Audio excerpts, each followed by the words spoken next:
ये मंत्र का जप करेंगे। ओम भूर्भुवः स्वः तत्सवितुर्वरेण्यं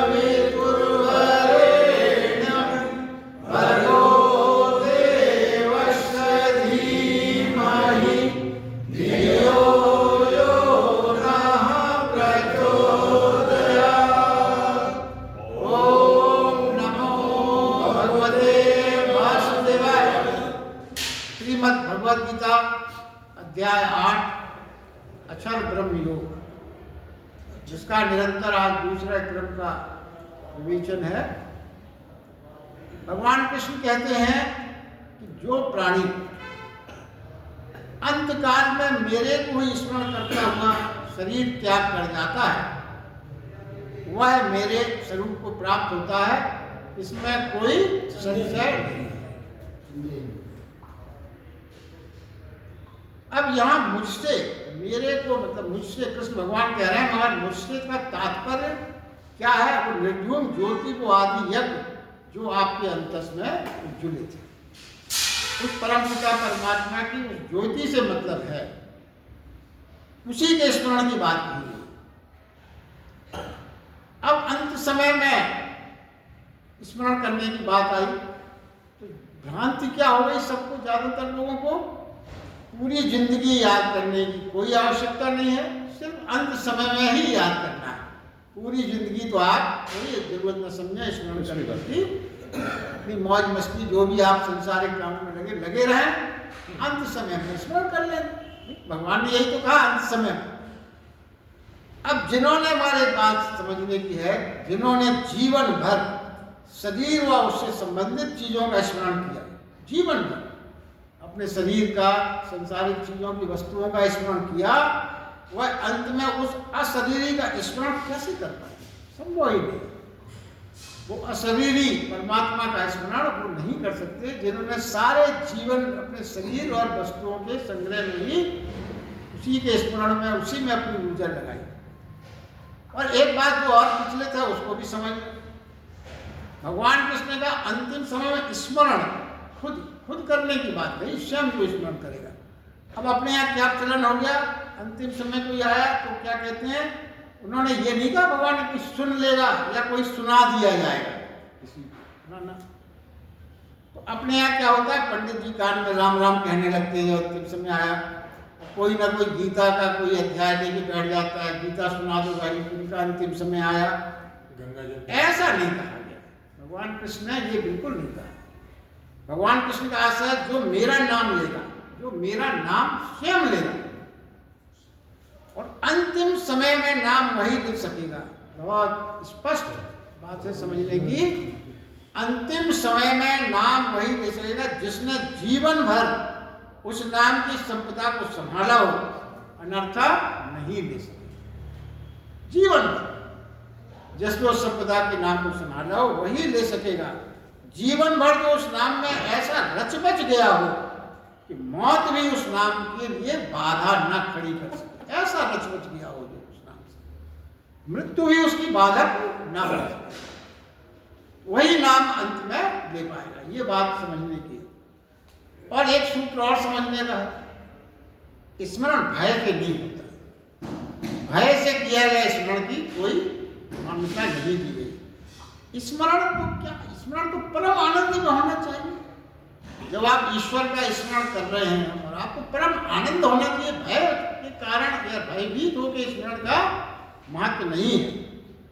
मृत्यु के समय आनंद से स्मरण कर सके तो ही स्मरण है, अन्यथा नहीं। अब देखिए, आपको लग रहा है किसी को भी कि हमारा अंतिम समय आ गया, भयभीत है, डर रहे हैं, कांप रहे हैं, तो क्या बोलते? भगवान बचाओ, तुम ही बचा लो इस मृत्यु से। अब ये स्मरण है। स्मरण क्यों कर रहे हैं? हे भगवान बचा लो। जहां भय है वहां स्मरण नहीं है। ये बात बिल्कुल समझने की। जहां भय है वहां स्मरण नहीं है। जहां मृत्यु से बचने की आकांक्षा है वहां प्रभु का कोई स्वाद नहीं, कोई मतलब नहीं। क्योंकि आप जहां मृत्यु से बचने की जहां आकांक्षा है मृत्यु तो वही मुस्कुरा सकता है जो इस भाव में हो कि अब हमारे परम पिता परमात्मा से मिलन होने का समय आ रहा है। आनंद जिसकी इतनी समय से प्रतीक्षा थी वो होने वाली है घड़ी घटित, वो ही मुस्कुरा सकता है। अन्यथा मुस्कुराना संभव नहीं है। तुमसे लगे ये छूट रहा है वो छूट रहा है, कैसे मुस्कुराएगा? अर्जुन ने भी यही सोचा होगा और हम सब भी यही सोचते हैं। क्या सूत्र हाथ लग गया, मंत्र पता चल गया, अंत समय स्मरण कर लेंगे, यही अर्जुन सोचता होगा, यही हम और आप सब सोचते हैं। कर लेंगे अंतिम समय, शेष जीवन को क्यों फालतू कामों में नष्ट करें? इतना बढ़िया जीवन मिला है, क्यों इन बातों में शेष जीवन जैसा जीना है मौज मस्ती से जिए, अंत में देखेंगे स्मरण के बाद। ये अधिकांश अर्जुन यही सोच रहा है और हम और आप ज्यादातर यही सोचते हैं। मगर इस तरह की सोच में जरा ये बात सोचें कि अंतिम समय का पता है क्या किसी को?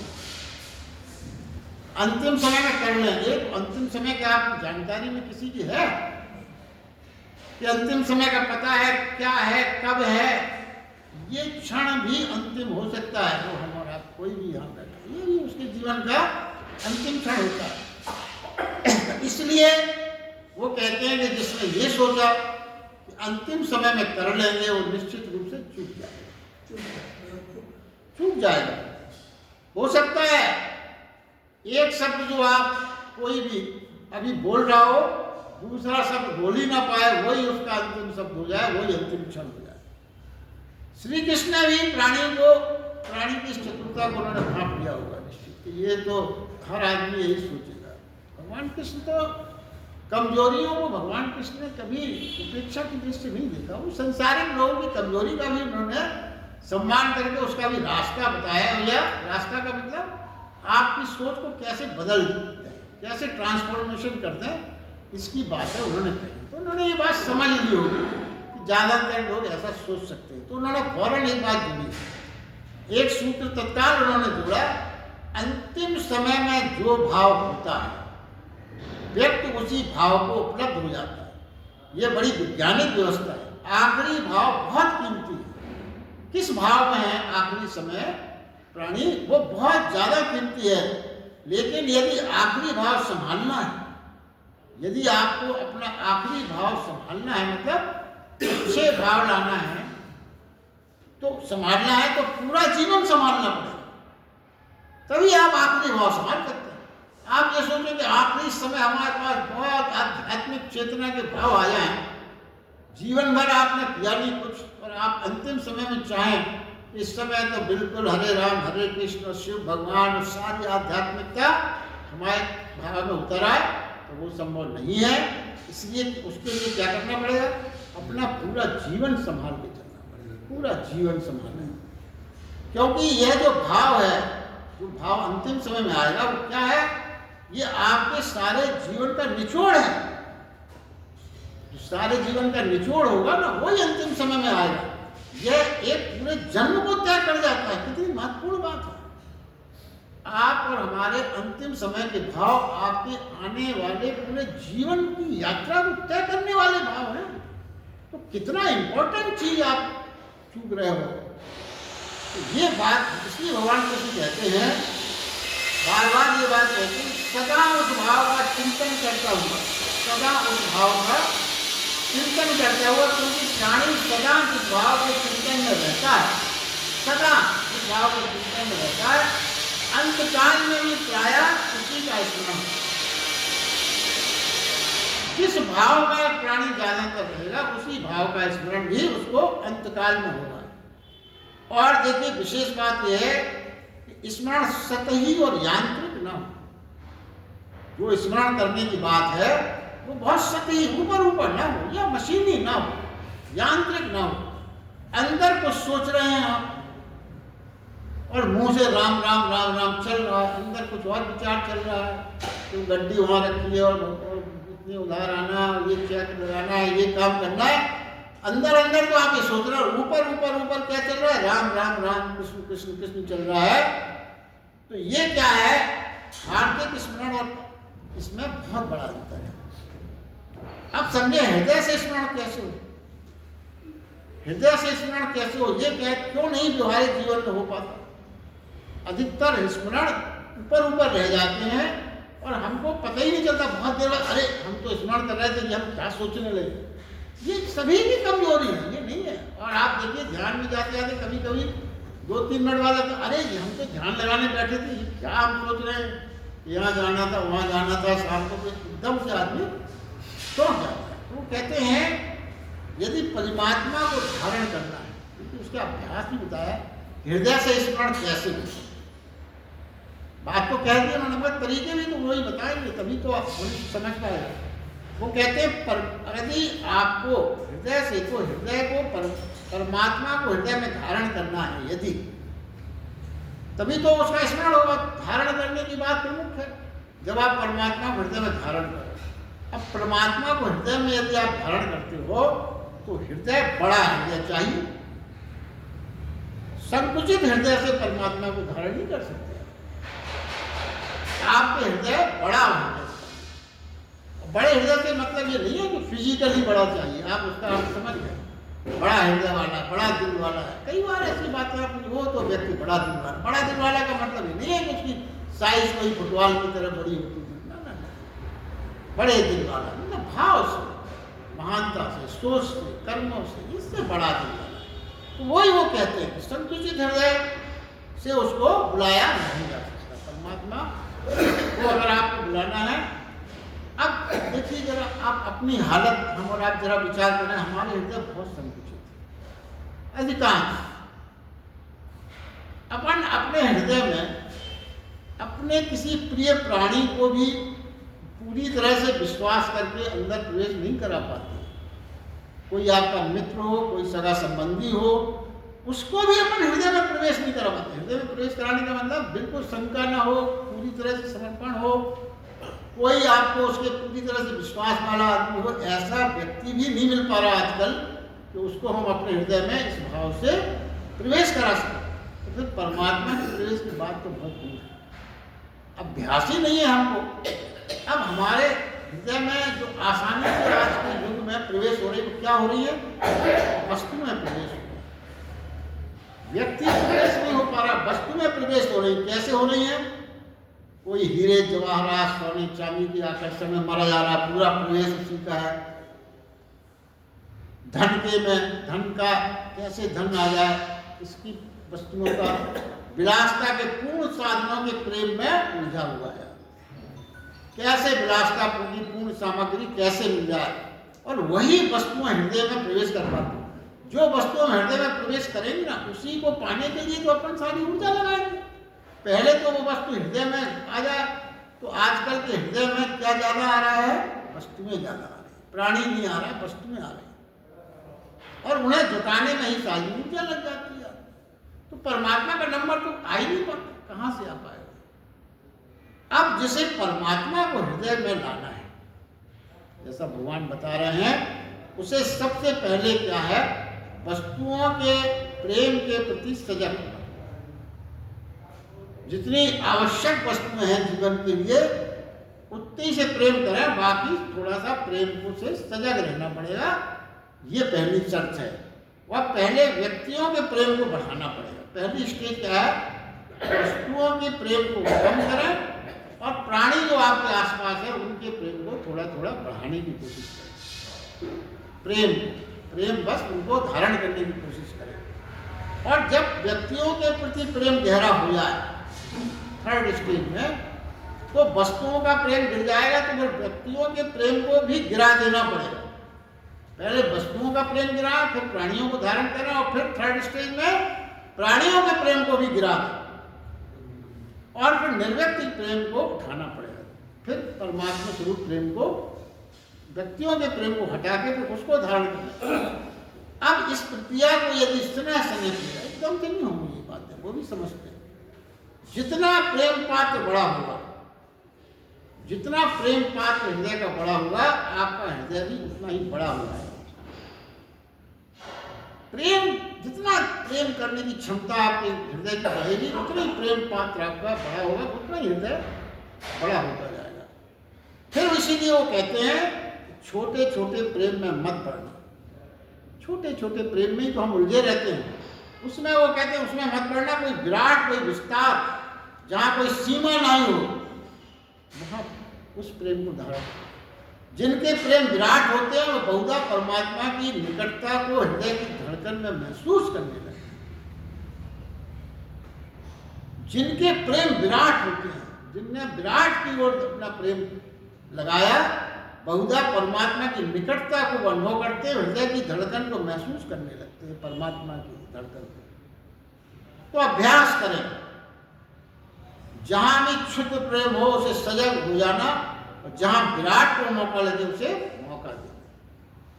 ये जीवन का सूत्र बताया जा रहा है। जहां क्षुद्र चीजें आए उनके प्रति सजग होकर उनको छोड़ते जाना, और जहां विराट का मौका लगे उसको मौका देना। धीरे धीरे क्या हुआ, परम ज्योति का स्मरण, परम ज्योति का स्मरण, उस विराट का स्मरण, उस विराट का स्मरण क्या होगा, फिर उसकी ओर हृदय की लगन लग जाएगी। जब निरंतर आप ये करोगे तो वो बताते हैं कि हृदय में क्या होगा, उसकी ओर आपकी लगन लग जाएगी। फिर जब लगन किसी चीज की लग जाती है तो उसको याद नहीं करना पड़ता, वो याद बना रहता है। याद नहीं करना पड़ता, वो तो याद बना रहता है। कई बार आपने जीवन में ऐसा महसूस किया होगा, ये बात परमात्मा के लिए है। कभी कभी किसी की ऐसी लगन लग जाती है, उसको याद नहीं करना पड़ता, वो हमेशा ही उसकी धुन बनी रहती है, हमेशा उसकी याद बनी रहती है।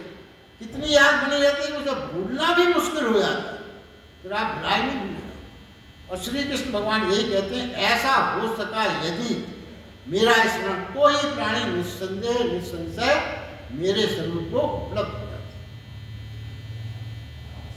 है। ऐसा स्मरण, ऐसी अगर आपने परमात्मा को अपने हृदय में धारण किया, क्योंकि सुन लेने भर तो नहीं होता कि हमने सुन लिया कि धारण करना, धारण करने के मनोवृत्ति बनाना पड़ेगा, तभी होगा। आगे भगवान आगे के श्लोक में कहते हैं, हे अर्जुन, तू सब समय निरंतर मेरा स्मरण कर और युद्ध भी कर। ये कितनी विचित्र बात लगती है सुन के। निरंतर मेरा स्मरण कर और युद्ध भी कर। इस प्रकार मेरे में अर्पण हुए, मन बुद्धि से युक्त हुआ, निस्संदेह मेरे को प्राप्त हो। अब देखिए हमारी सोच क्या है। हमारी सोच ये है कि हम इतने व्यस्त हैं कि प्रभु का स्मरण थोड़ी देर ही हो सकेगा, थोड़ी देर कर लिया, सुबह शाम थोड़ा सा स्मरण कर लिया। व्यस्त ना भी हो सकता बहुत व्यस्त ना हो, तो भी संसारिक चीजें इतनी हमको घेरे रहती हैं कि हमें उसका समय बहुत कम मिल पाता। क्या है, हम व्यस्त नहीं तो भी मनोरंजन करना है, बहुत से काम मनोरंजन में वो करना है, तमाम संसारिक काम है, सोना है, जागना है, भोजन करना है, तमाम तरह के खेल वेल खेलना है, तमाम तरह की और दुकान में जाना है, इधर की उधर की बातें ही करना है। कुछ नहीं है तो एक दूसरे से निंदा चुगली, एक दूसरे की टांग खिंचाई की, उन्हीं बातों में बड़ा रस है, वही करना है। कुछ क्षण कर लेंगे बस, निरंतर की क्या आवश्यकता, थोड़ा बहुत कर लेंगे, कितना समय मिलेगा इन सब चीज़ों के बाद। क्योंकि वो कहा है ना, कभी कभी स्मरण करना चाहिए, थोड़ा बहुत स्मरण कर लेंगे। मगर सूत्र क्या है जो भगवान बता रहे हैं इस श्लोक में, वो कहते हैं शरीर से जुड़ा रहना है। शरीर से, आत्मा का शरीर से जुड़ा रहना है तो श्वास चाहिए। बिना श्वास के आप शरीर से जुड़े नहीं रह सकते। और प्रभु से जुड़ा रहना है तो स्मरण का, जैसे श्वास थोड़ी देर भी अगर आपने जुड़ी तो टूट गया, वैसे ही प्रभु का भी कहते हैं वो स्मरण से जुड़ा रहना चाहिए। वही है, प्रभु से जुड़ा रहना है यदि तो स्मरण चाहिए। श्वास और स्मरण दोनों समान माने। ये नहीं कि थोड़ी देर कर, आप सांस के लिए थोड़ी कर सकते, थोड़ी देर ले लेंगे सुबह, थोड़ी देर शाम को, बाकी सब चल रहे, ये असंभव। वही है, वही बात में यहाँ पे कहते हैं। स्मरण का धागा क्षण भर यदि टूट जाए, क्षण भर भी यदि स्मरण का धागा टूट जाए तो प्रभु से संबंध टूट जाए। जैसे कोई सोचे कि शेष काम कर लेंगे, बाद में कुछ घड़ी श्वास ले लेंगे, ये नहीं हो सकता, ये नहीं चलेगा, ऐसा संभव नहीं। इसलिए श्री कृष्ण कहते हैं अर्जुन युद्ध भी कर और मुझे भी स्मरण करता है। यानी स्मरण का मतलब क्या हुआ, अगर वो ऐसा कह रहे हैं, एक बात को भले ही अपन न समझ पाए, मगर एक सच्चाई ये है जो वो कह रहे हैं, स्मरण युद्ध में बाधा नहीं बनेगा, तभी तो कह रहे हैं। नहीं तो वो ना कहते मेरा स्मरण बाद में कर लेना, अभी तो युद्ध करना। निश्चित है ये बात, हम भले हमको अजीब सा लग रहा है, मगर भगवान कृष्ण कह रहे हैं तो ये बात निश्चित है, स्मरण युद्ध में बाधा नहीं, तभी तो कह रहे हैं। यदि तू सोचता है कि स्मरण करना है, भगवान कह रहे हैं यदि तू अर्जुन ऐसा सोचता है कि अगर स्मरण करना है तो जंगल भागना होगा तभी हो पाएगा, ये ठीक बात नहीं। हमारा चित्त स्वभाव एकाग्र होना, तो जैसे क्या है, राम धुन बज रही है तो हम युद्ध नहीं कर सकते, कुछ नहीं कर सकते, ये हम सोचते हैं, राम वहां चला जाएगा, ये हमारे मन में आता, कैसे होगा? अरे हम युद्ध कर रहे हो, कोई भजन बजा रहा है तो हमारा ध्यान उधर चला जाएगा, हम कैसे कर पाएंगे? हमारी तो यही मनोवृत्ति है।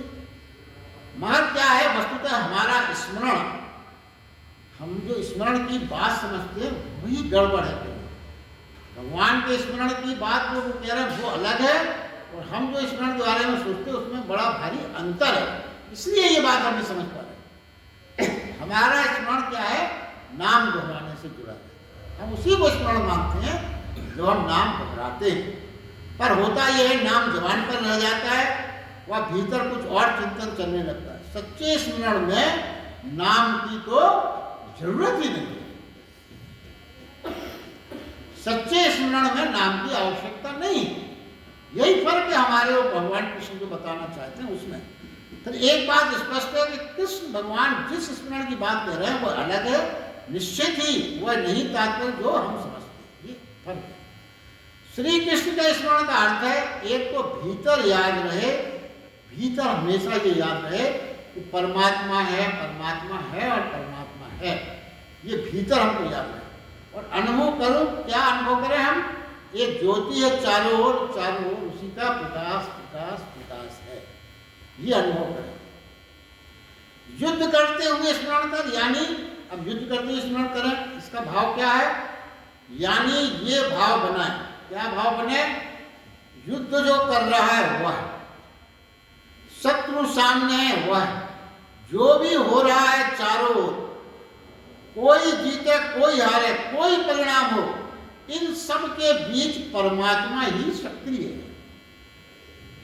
बड़ी मूल्यवान बातें हैं ये चार सेंटेंस कहे गए। जो कुछ भी हो रहा है, शत्रु सामने है वह, युद्ध जो कर रहा है वह, चारों ओर कुछ भी है, चारों ओर कोई जीते कोई हारे, कोई परिणाम हो, इन सब के बीच में परमात्मा सक्रिय, प्रत्येक कार्य का कारण वो ही है। प्रत्येक कार्य का जो भी कार्य हो रहे हैं, सबका कारण वो है। जैसे हम यदि दुकान पर बैठे हैं, दुकान का काम करते करते, ग्राहक से बात करते हुए, स्नान करते हुए जलधार में हमेशा प्रभु की धारा ही बन जाए, प्रभु ही सब जगह, सब कुछ जो है वो प्रभु ही हो रहा है। भोजन करते समय प्रभु का प्रसाद है, प्रभु ही है। हर कार्य को हम प्रभु से जोड़ते। यदि जीवन की समस्त धारा की कण कण में प्रभु का स्मरण कर पाए तो फिर स्मरण अलग कार्य नहीं है। यदि जीवन के प्रत्येक कार्य में हमने प्रभु को के द्वारा ही हो रहा है, प्रभु ही सक्रिय है, जो कुछ भी है सब प्रभु है, वही जीत रहा, वही हार रहा, वही लड़ रहा, वही मार रहा है, सब कुछ जगह वही सक्रिय है। यदि जीवन में ऐसा आ जाए स्मरण, तो फिर स्मरण अलग कार्य नहीं रहा, वो जो कार्य कर रहे हैं सब में स्मरण ही हो गया। समस्त कार्यों के बीच उसे पिरो दिया जाता है, जैसे माला के मनकों के बीच में धागा पिरो दिया जाता है, सब कार्यों में उसको पिरो दिया। ऐसा स्थिति जब बने स्थिति होगी, जब भी आप युद्ध भी कर सकते हो, स्मरण भी कर सकते हो।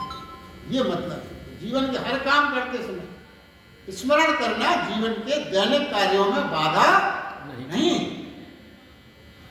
कबीरदास जी से जब कहा गया, जब महाज्ञानी हुए कि आप ये जुराहे का काम बंद कर दीजिए, छोटा काम है, जसता नहीं है आपको, तो उन्होंने क्या कहा, जब परमात्मा इतना विराट है, वो उसके संचालन के सब काम में लगा हुआ है, तो मैं छोटे काम क्यों ना करूं? ये बात ठीक नहीं है। मतलब हर कार्य में उन्होंने परमात्मा की उपस्थिति को देखा, तो फिर जो काम वो भी कर रहे हैं वो काम में भी प्रभु का ही काम है, फिर कोई छोटा क्या बड़ा कुछ नहीं, सब काम प्रभु की इच्छा से ही हो रहे हैं। और आज देखिए, आज विश्व में जो अशांति अराजकता है, जो भी स्थितियां गड़बड़ हो रही हैं अपने देश में या विश्व में, उसका कारण भगवान स्पष्ट कहते हैं, ज्ञानी भाग गए। ज्ञानी ने छोड़ दिया आगे आना, काम बंद कर दिया। जीवन तो जब एक आदमी कोई काम, ज्ञानी काम बंद कर देगा और ज्ञानी इस संसार से भाग के संन्यास के चक्कर में चले जाएंगे तो ब्लैंक बन जाएगा। तो इस ब्लैंक क्या है, वो सारा काम अज्ञानियों के हाथ में पड़ गया। ब्लैंक तो हो नहीं सकता। वो जब ज्ञानी भाग गया, अपनी ड्यूटी से ज्ञानी चला गया, तो सारा काम कौन करने लगे, अज्ञानी लोग करने लगे। ज्ञानी भागे तो सारी चीजें गड़बड़ हो गई, क्योंकि सब काम अज्ञानियों के हाथ में, सब गड़बड़ आता अराजकता का यही कारण है। और वो कहते हैं ज्ञानी कम भागते तो जीवन और संसार बहुत सुंदर होता है। जो भागने की जो प्रवृत्ति रही ना ज्ञानियों की, इसकी वजह से संसार में सुंदरता कम हुई, अराजकता बढ़ गई। अर्जुन भी यही सोच रहा है। क्या सोच रहा है अर्जुन? कि धर्म और युद्ध अलग अलग है। वो कहता है युद्ध किया तो अधार्मिक हो जाऊंगा और युद्ध से भागा तो धार्मिक हो जाऊंगा। यही तो अर्जुन की सोच है। वो सोच रहा है युद्ध से भाग जाऊंगा तो ही धार्मिक हो पाऊंगा और युद्ध लड़ूंगा तो अधार्मिक हो जाऊंगा। जैसे पहले ये सोच थी, कृष्ण भगवान पहले हैं, पहले यही सोच थी, संन्यास लेना है तो घर को छोड़ना पड़ेगा, पहले यही सोच। और घर पर रहना है तो संन्यास की बात मत करो, पहले यही सोचती। महर्षि श्री कृष्ण ने कहा युद्ध भी कर और स्मरण भी कर, तो इसका मतलब क्या हुआ, घर में भी रहकर संन्यास हो सकता है। ये कृष्ण भगवान पहले ऐसे हैं जिन्होंने इस धारणा को बहुत प्रमाणित तरीके से, वैज्ञानिक तरीके से कहा। और वो कहते हैं स्मरण करते हुए, वो बात होगी स्मरण करते हुए युद्ध से फिर युद्ध नहीं रह जाता, वो क्या हो जाता है, वो धर्म हो जाता है। अगर परमात्मा का ऐसा कह रहा है तो मेरा स्मरण कर और युद्ध कर, तो फिर युद्ध नहीं रह जाएगा, वो धर्म धार्मिक कार्य हो जाएगा। पहले ये समझना कृष्ण बता रहे हैं युद्ध के स्मरण रहा तो युद्ध नहीं जाता।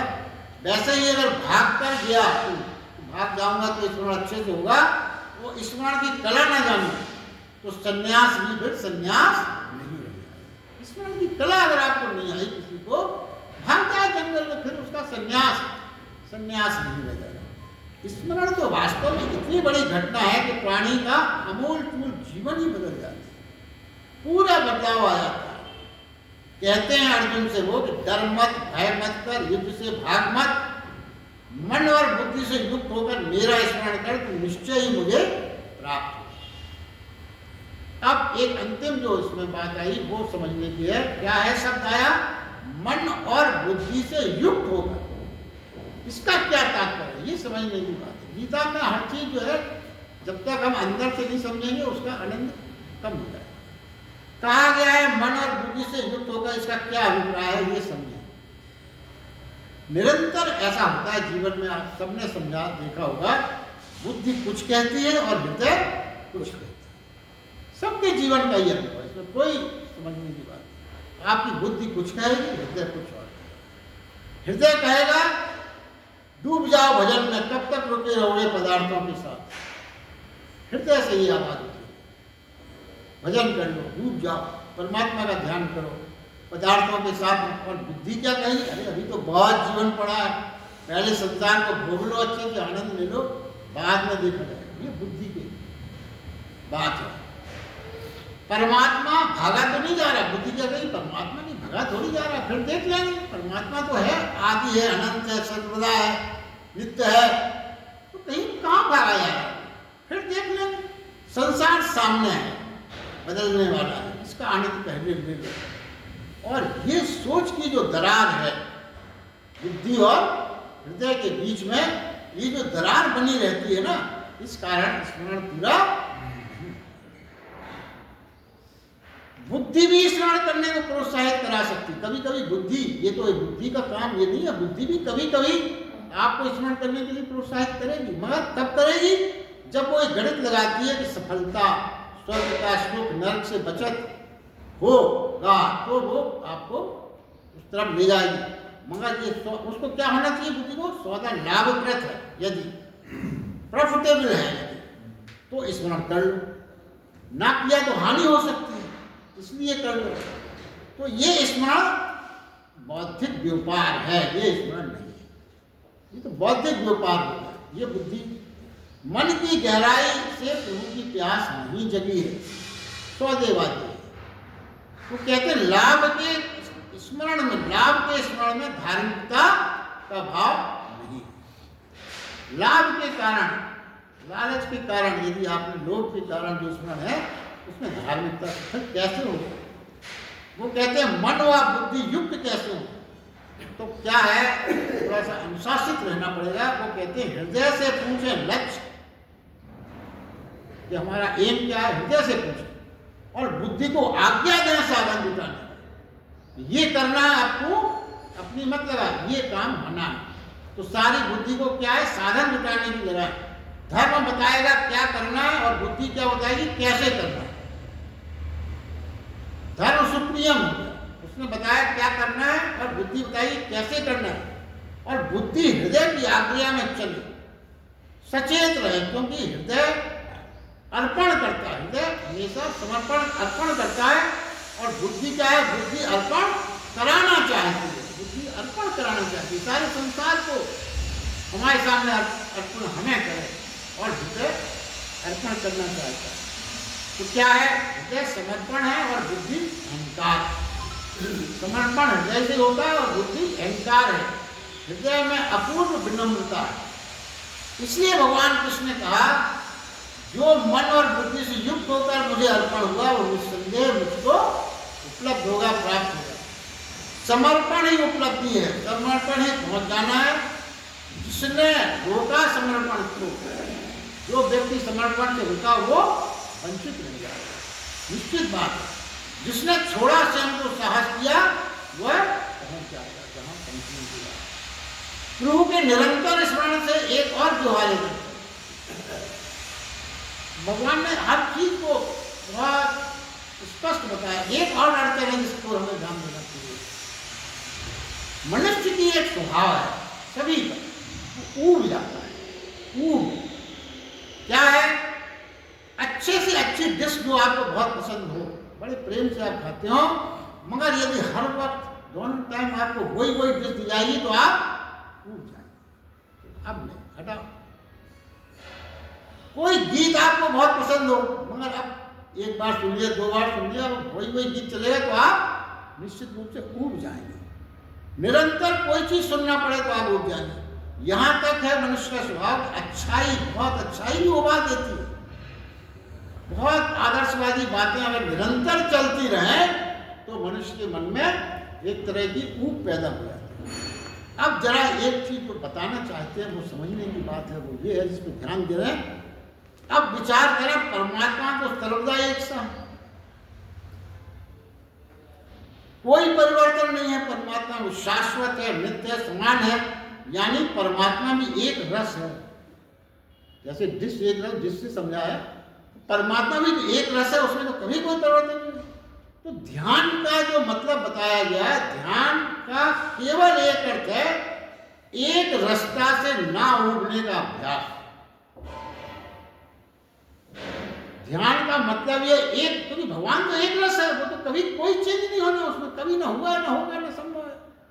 तो ध्यान वो कहते हैं एक रसता से ना उड़ने का अभ्यास ही ध्यान है। अगर आप परिवर्तन को बहुत आकांक्षी, यदि आप परिवर्तन के बहुत आकांक्षी हैं तो आपका ध्यान नहीं लग सकता। अगर आपको परिवर्तन की बहुत आकांक्षा है, विचारें, देखिए आप सोचें एक चीज का ध्यान रखें। जब आप ध्यान में बैठते हैं तो मन क्या करता है, आप तो ध्यान में बैठे, मन क्या करता है, आपको धीरे से, पता ही नहीं चलेगा आपको, धीरे से एक विचार दे देगा आपका मन। और उस पर आपने जरा सा सोच पाया, आपको एक चीज में ध्यान लगाओ आप ध्यान, मन आपको एक विचार दे देगा। जैसे वो विचार थोड़ा सा आप सोच पाए, दूसरा विचार दे देगा, तीसरा विचार दे देगा। जिस पर ध्यान लगाए वो एक है, मगर जैसे फूल पर है, उसमें फूल में कोई परिवर्तन नहीं, आप लगाए रहो। हो सकता है मन विचारों की विभिन्नता से आपको परिवर्तित करेगा, जिससे क्या होगा, आपको जो विचारों की परिवर्तन की श्रृंखला है परिवर्तन महसूस होता रहेगा, वो आपको ऐसा लगेगा कि हम ध्यान कर रहे हैं। तो क्या है, मन विचारों की विभिन्नता से आप में परिवर्तन करता रहेगा, जिससे एक रमता ना रहे और आप कहीं ऊब ना जाए। ये बहुत बारीक बात है, जो ध्यान में है करते हैं उनको कभी कभी ऊब ना जाए तो मन आपकी सहायता करेगा, क्योंकि उसे मालूम है आपका स्वभाव, तो अभी एक रस में आपका अभ्यास नहीं है, तो आपको कुछ ना कुछ विचारों से, मगर वो कहते हैं लेकिन ध्यान तभी है जब आप कहें कुछ नहीं बदलेंगे, ये फूल है और ये मैं हूं, बस इतना ही काफी है, इसके अलावा कुछ नहीं। इतनी स्ट्रांगनेस जब आ जाए तभी ध्यान रख सकता है। स्मरण का अर्थ ही है एक रास्ता से न उगने का अभ्यास। यह भाव ध्यान में उतरने पर स्वतः सृजित होता है, वह स्मरण की निरंतरता बन जाती है। चलिए आज के लिए बस इतना ही, धन्यवाद।